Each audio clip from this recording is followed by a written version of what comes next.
대한민국 중심 채널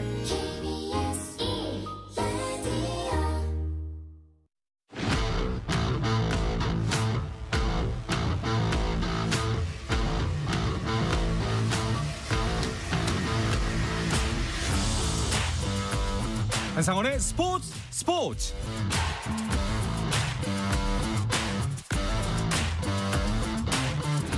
스포츠가 있는 저녁 어떠신가요? 아나운서 한상원입니다. 오늘 하루 이슈들을 살펴보는 스포츠 타임라인으로 출발합니다.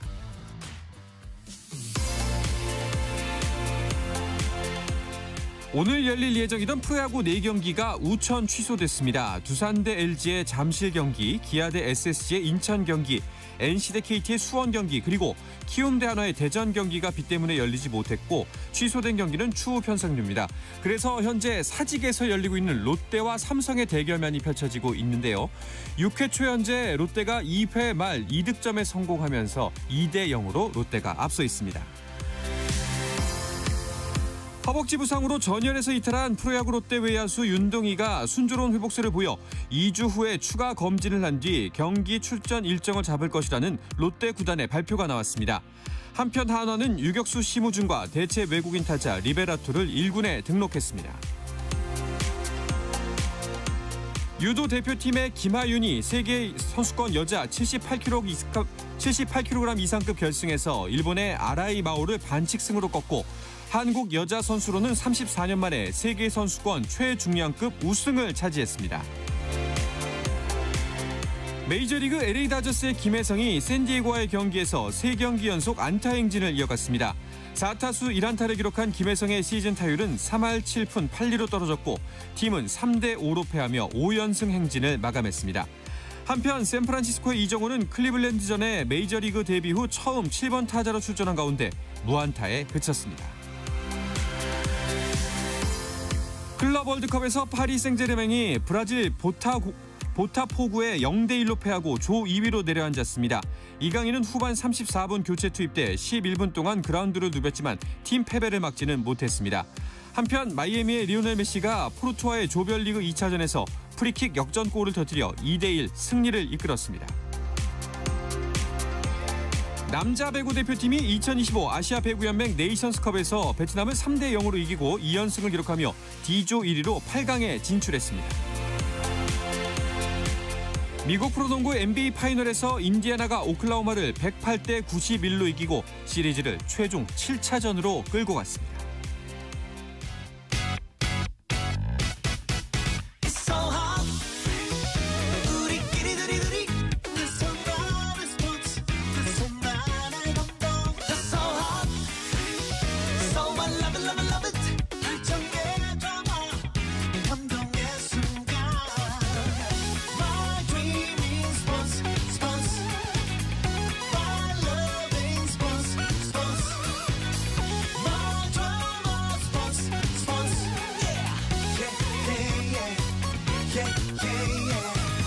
스포츠.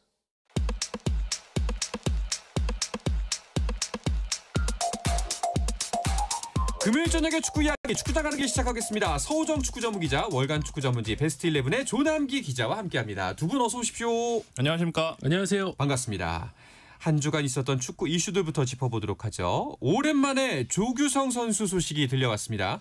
네, 미트윌란 구단에서 공식 SNS를 통해 가지고 조규성 선수가 이제 밝은 표정으로 V자를 그리면서 동료들과 함께 훈련장으로 가는 모습을 사진으로 올렸고요. 거기다가 이제 조규성 선수가 개인 훈련을 시작을 하면서 이제 새 시즌 준비에 들어간다라는 정보도 함께 소개했습니다. 네, 일단은 뭐 팀 훈련에서 모습을 보였으니까 몸 상태가 한 어느 정도까지 회복이 됐다고 알려져 있나요? 네, 사실 보도 나온 바에 따르면은 몇 달 전만에 조금 애매했다고 합니다. 근데 최근 들어서 에너지가 좀 확 올라온 상황이고 네. 그래서 조금 조규정 측 관계자도 놀라워하는 상황인데 현재로서는 한 80% 정도? 근데 지금 덴마크 리그가 제법 개막이 빠른 상황이라서 네. 한 달 뒤면 개막을 하는데 그때까지 100%에 도달하기는 아무래도 좀 어렵지 않을까 싶습니다. 아무래도 공백 기간이 1년 가까이 됐으니까요. 그렇죠. 그래도 아마 이번 시즌에는 볼 수가 있을 것 같다라는 생각이 드는데 조규성 선수가 건강하게 돌아온다면 뭐 미트윌란뿐만이 아니라 우리 국가대표팀에게도 큰 힘이 되잖아요. 네, 홍명보호가 출항하고 나서 대표팀은 주민규, 오세훈, 오현규 3명의 선수가 계속 번갈아가면서 경쟁 체제를 구축을 해왔고요. 지난 6월에는 이제 홍명보 감독이 주민규 선수를 제외하고 오세훈, 오현규 두 선수만 선발을 했었는데요. 뭐 다들 아시다시피 지난 카타르 월드컵 때 우리 대표팀이 16강에 진출하는 데 있어서 조규성 선수의 역할이 상당했었고요. 그 이후에도 한동안 대표팀의 주전 공격수로서 활약을 했는데 지난 1년 동안 이제 수술 후 합병증으로 인해 가지고 공식 경기를 완전히 나서지 못하는 공백기가 있었거든요. 이걸 얼마나 잘 본인이 지혜롭게 극복을 하고 좋은 퍼포먼스를 보여주느냐가 대표팀 복귀 시기도 결정할 것 같습니다. 그렇습니다. 자, 그럼 이번에는 클럽 월드컵 이야기도 해보도록 하죠. 울산이 첫 경기에서 패하면서 16강행이 쉽지는 않아 보입니다.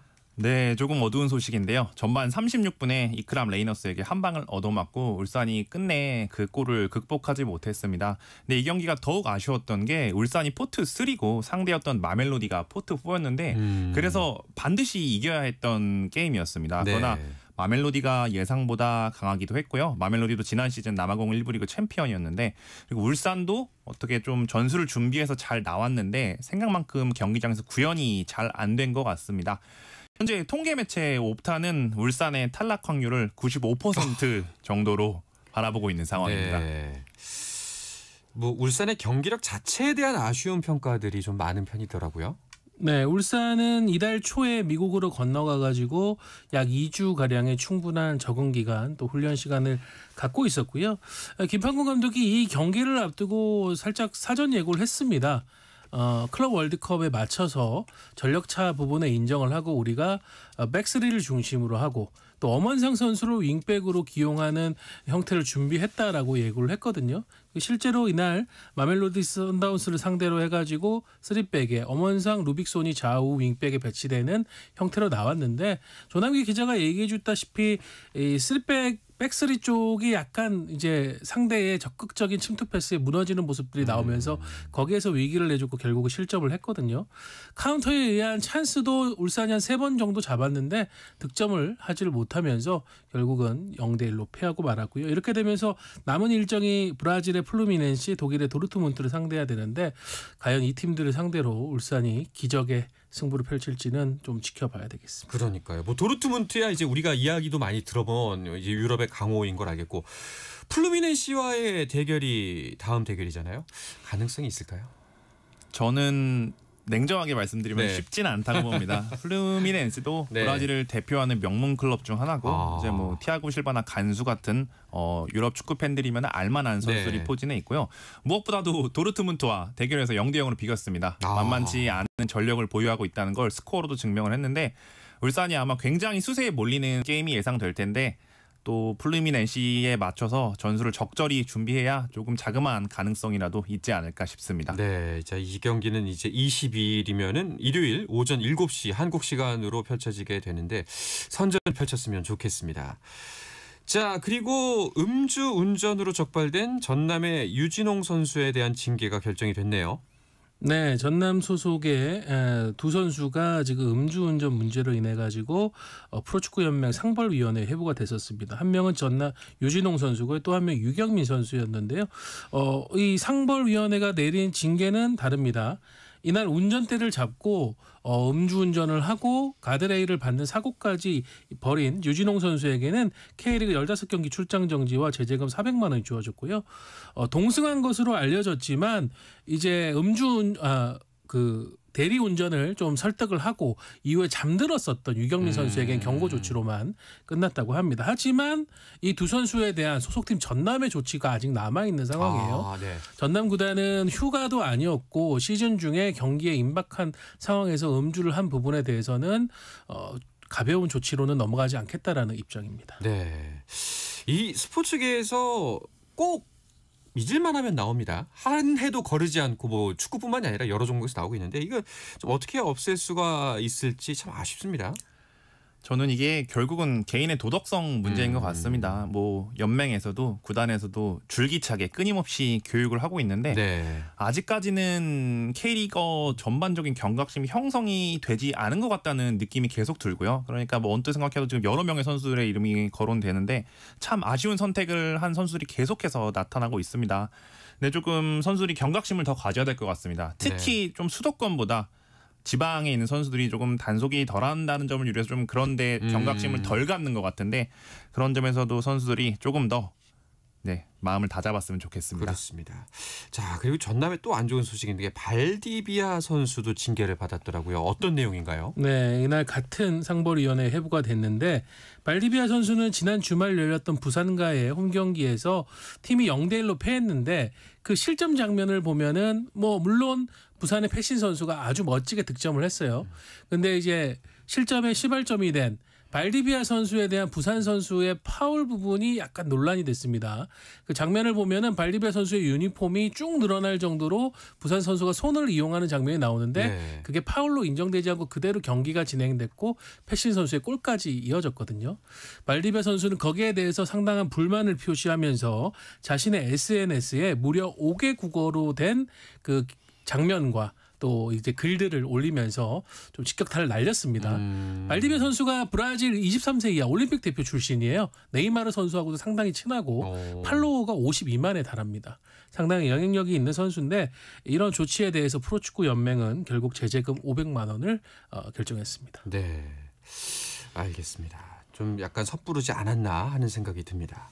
자, 그리고 내년 K리그2 참가를 목표로 창단 작업을 진행 중인 가칭 용인FC가 이동국 전 선수를 테크니컬 디렉터로 선임했다는 소식도 눈길을 끌었네요. 네, 연맹 얼마 전 발표에 따르면은 이제 2026년부터 구단별로 테크니컬 디렉터를 의무적으로 둬야 합니다. 이제 가칭 용인FC도 이제 창단을 준비하는 과정에서 당연히 테크니컬 디렉터가 필요했고요. 그래서 물색을 하던 와중에 이동국 전 선수를 이제 선택을 했습니다. 네. 테크니컬 디렉터가 어떤 직책인지 조금 헷갈려 하시는 분들도 있을 것 같아요. 테크니컬 디렉터는 선수단 구성부터 나아가 감독 선임까지 관여할 수 있는 그라운드 바깥의 또 다른 감독이라고 좀 이해하시면 좋을 것도 같습니다. 구단의 철학도 설정을 해야 되고 그 철학에 맞춰서 선수를 영입하는 일에도 관여를 해야 되고요. 구단별로 정확한 업무나 권한 같은 건 좀 차이가 있을 수는 있으나 감독과 함께 팀을 끌어가는 쌍두마차 같은 역할이라고 보시면 될 것 같습니다. 네. 최근엔 전북 현대 박지성 디렉터가 있었고요. 알겠습니다. 자, 그럼 이어서 경기 이야기도 해보도록 하죠. 주말 일정을 앞두고 있는 K리그1 이번 주에는 주중 경기도 있었습니다. 19라운드 일정이었는데요. 와, 전북이 4연승이네요. 더 놀라운 걸 얘기 드리면 지금 15경기 연속 무패입니다. 와. 11승 4무. 네.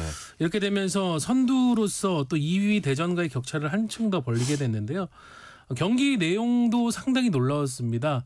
홈에서 열린 경기였는데 원정팀 수원FC가 상당히 적극적인 공세를 펼치면서 전반에만 2골을 터뜨려서 2대0으로 앞서갔습니다. 네. 이렇게 되면서 전북의 기나긴 무패 행진이 이제 드디어 종지부를 찍는 게 아닌가 싶었는데 후반 전북의 대공세가 시작되면서 김진규 선수의 프리킥을 시작으로 무려 3골이 나오면서 3대2 펠레스코어로 역전승을 거뒀습니다. 네, 진짜 1위다운 모습을 보여주네요. 전북이 진짜 어마어마합니다. 예.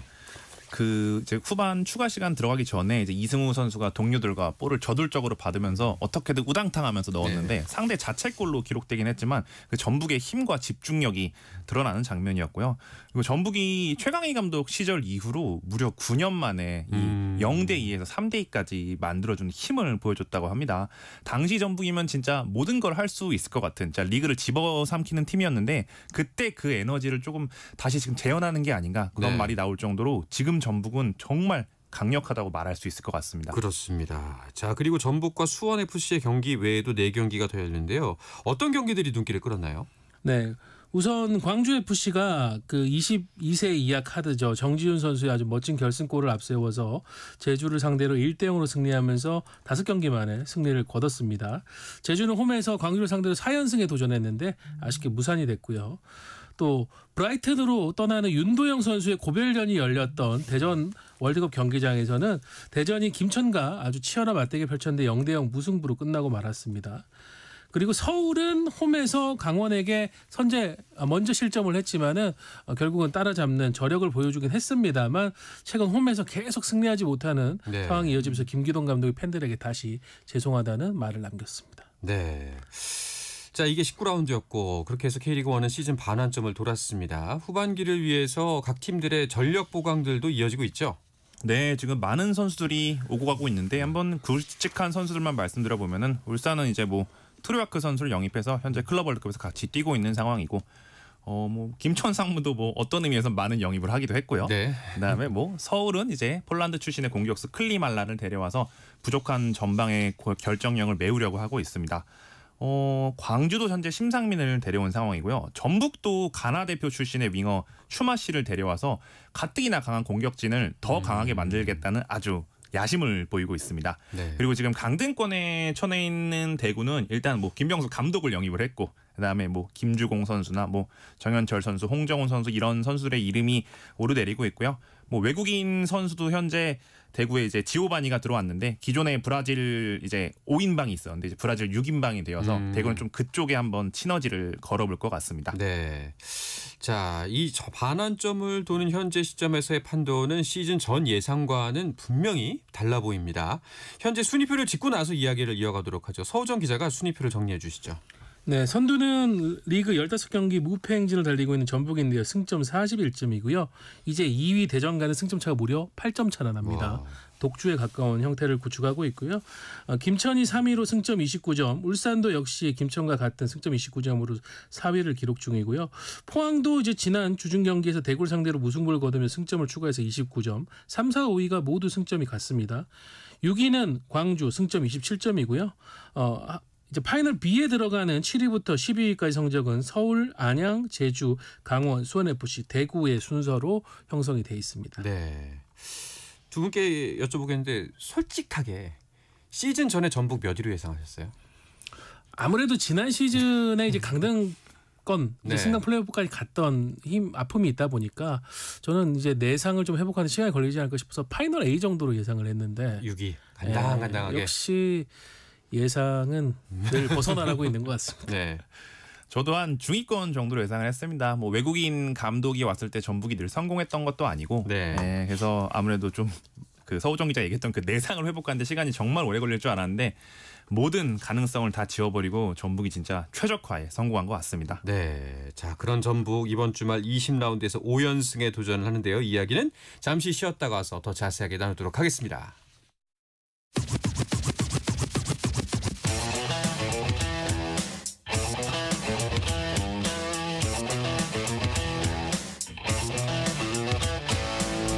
짜릿함이 살아있는 시간. 한상원의 스포츠.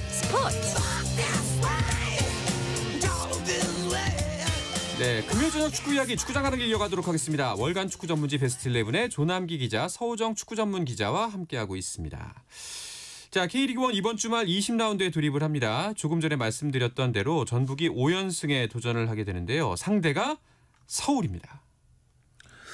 네, 리그 선두 전북 현대 지금 벌써부터 전주성이 뜨거운 상황인데 예매 분위기도 3만 명 정도를 예상을 한다고 합니다. 와. 지난번 이제 울산과의 경기 때 10,000 관중을 기록하면서 또 새로운 역사를 썼던 전북인데 사실 주중에 열렸던 경기에도 11,000여 명의 관중이 와가지고 지금 이 1위를 달리고 있는 포에토에 대한 팬들의 기대감이 상당히 올라갔다는 걸 느낄 수가 있었거든요. 네. 그래서 이번 서울전에서 K리그1 16경기 무패 그리고 5연승에 도전을 하게 되고요. 마침 1년 전에 전북이 서울을 상대로 무려 6년 동안 무패 행진을 달리는 서울 천적의 위용을 가시하다가 홈에서 1대5로 큰 패배를 당했던 적이 네. 있었거든요. 그 안가포를 할지도 지켜봐야 되겠습니다. 그렇습니다. 자, 이 경기에는 또 경기뿐만 아니라 다양한 행사들도 준비되어 있다고 하더라고요. 네, 과거 전북 현대에서 이제 뜨거운 한 시절을 만들었던 이제 진격의 거인 김신욱 선수가 네. 이제 간만에 전주성을 방문해서 팬 사인회를 열고요. 그 모습에 정말 반가워하는 팬분들이 많을 것 같습니다. 그리고 이제 전북 현대 서포터즈 MGB 현대가 이제 참전 용사 초청 행사를 올해도 실시하는데요. 그래서 또 우리의 호국 영웅들이 경기장을 방문해서 선수단 격려와 시축을 함께 한다고 합니다. 그리고 마지막 행사로는 이제 이달의 선수와 이달의 감독성을 전북 현대가 모두 휩쓸었는데요. 전진우 선수와 거스포획 감독이 이제 경기 전에 그라운드에서 시상식을 하는 걸로 알려졌습니다. 하지만 전진우 선수는 서울전에서는 뛸 수가 없다면서요. 네, 전진우 선수가 올 시즌 엄청난 위용을 가시하면서 지금 12골로 리그에서도 득점 1위를 달리고 있는데 안타깝게도 지난 수원FC와의 경기 도중에 상대 역습을 저지하는 과정에서 파울을 썼다가 경고를 받았습니다. K리그 같은 경우에는 이제 경고 5장이 처음 누적되면은 그 다음 경기에 출전할 수가 없게 되거든요. 이게 전진우 선수 시즌 5번째 경고였기 때문에 이번 서울전에는 출전을 할 수가 없고요. 대신 앞선 수원FC와의 경기 때 역시 경고 누적으로 빠졌던 주장이자 수비형 미드필더인 박진섭 선수는 서울전에 복귀를 하게 됩니다. 네, 그 전진우 선수 관련해 가지고 세르비아 리그 지배지다였나요? 이적설이 제기가 되고 있던데 이게 어느 정도 진행이 되고 있는 건가요? 네, 일단 뭐 유럽 외신에서는 이제 뭐 세르비아 매체 통해 이렇게 나와서 뭐 구체적인 팀명도 언급이 된 상황이고, 또 뭐 주변의 관계자 얘기를 들어보면은 유럽 여러 국가에서 이제 전진우 선수한테 관심을 표명한 건 사실이라고 합니다. 근데 아직은 명확하지 않고 네. 정말 말 그대로 딱 설에 불과한 그 정도 수준이라고 보시면 될 것 같고요. 근데 워낙 K리그1에서 가장 잘하고 있는 선수다 보니까 앞으로 좀 어떤 상황이 전개될지는 진짜 한번 지켜봐야 될 것 같습니다. 네. 자, 그리고 내일은 2경기가 더 예정이 되어 있습니다. 네, 포항 스틸리아드에서 포항과 제주의 맞대결이 펼쳐지는데요. 포항도 제주도 최근에 각각 3연승을 달리다가 이것이 멈춰 있는 상황이거든요. 특히 포항 같은 경우는 최근 2경기 1무 1패로 박태하 감독이 조금 쓴소리도 했는데 제주를 꺾고 2위 경쟁에 다시 불씨를 살릴지 지켜봐야 되겠고요. 이제 강릉 하이원 아레나라는 새로운 이름. 네이밍 이제 스폰서가 붙어서 네. 이렇게 바뀌었는데요. 과거 강릉 종합운동장에서 이제 강원FC하고 대구FC가 붙습니다. 대구는 김병수 감독이 부임하고 지금 3경기를 치렀는데 2무 1패로 아직 승리가 없는 상황이거든요. 강원을 상대로 김병수 감독의 데뷔전이 나온다면 또 과거 강원에서 지도자로서 활짝 꽃을 피웠던 김병수 감독에게 남다른 시간이 될 것 같습니다. 네. 자, 그리고 일요일에는 2경기가 열립니다.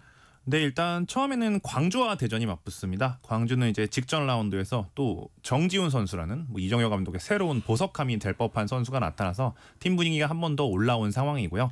이때 대전을 홈으로 불러드릴 텐데 대전도 아직 뭐 이제 산술적으로는 가능성이 있기 때문에 전북을 따라잡기 위해서는 이 경기를 놓치려고 하지 않을 거고요. 그렇죠. 그리고 이제 김천과 안양도 격돌합니다. 뭐 안양의 경우에는 지금 이제 A매치 휴식기를 통해서 이제 보은 쪽에 전지 훈련을 다녀왔다고 하는데 안양이 지난 시즌에도 보은 전지 훈련 다녀온 이후에는 성적이 좀 괜찮게 나왔었습니다. 그런 거를 좀 기대해 보면 또 좋을 것 같습니다. 알겠습니다.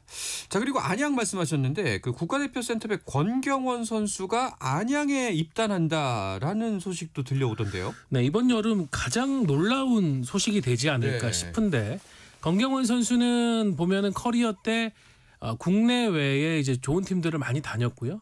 또 이 안양으로 오기 전에는 아랍에미레이트에 있는 코르파칸이라는 팀에서 1년 동안 뛸 정도로 이 선수에 대한 가치는 높은데 사실 안양이 시민구단이고 올 시즌 이제 승격을 한 첫 시즌을 치르고 있잖아요. 습습이도 그렇게 큰 구단이 아닌데 네. 정말 정성을 다해서 권경원 선수와 에이전트를 설득을 했고 결국 이제 2주 초 권경원 선수 측으로부터 화답을 받은 뒤 어제 오후에 권경원 선수의 에이전트인 친형이 사무실에 와서 계약 사인을 하고 갔다고 합니다. 그래서 권경원 선수는 이제 6월 28일 정도에 그 해외에서 귀국을 해가지고 입단 절차를 밟는다고 하거든요.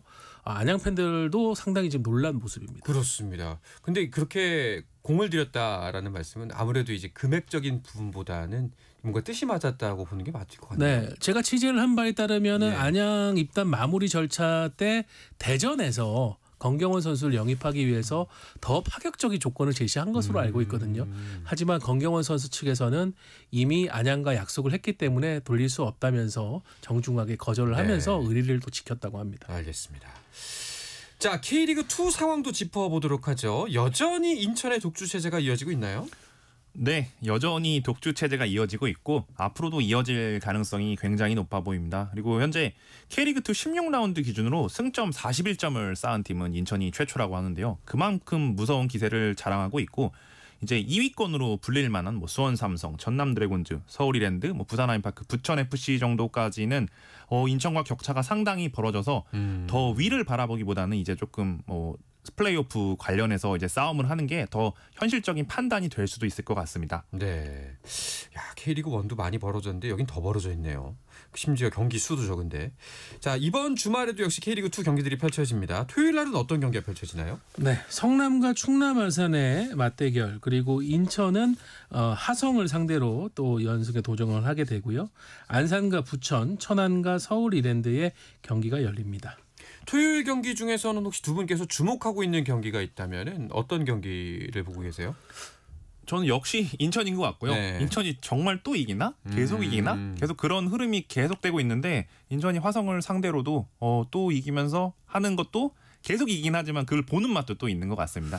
이번 라운드가 이제 상위권 7개 팀, 하위권 7개 팀이 서로 맞대결을 치르는 독특한 형태거든요. 네. 그 와중에 7위와 8위의 맞대결이 있습니다. 그래서 저는 성남과 충남 아산의 이 맞대결이 상당히 좀 수준적인 부분에서 가장 치열하지 않을까 싶습니다. 알겠습니다.